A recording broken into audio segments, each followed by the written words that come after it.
Nghe em đi rồi anh trở về đơn côi, nhạc sầu chia phôi đưa anh vào khối nẻo đời.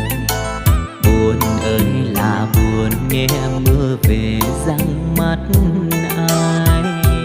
Đừng em đi xa vời, cao nguyên mây trời theo gió lộng. Hỡi người tình ơi, ai hiểu cho tôi.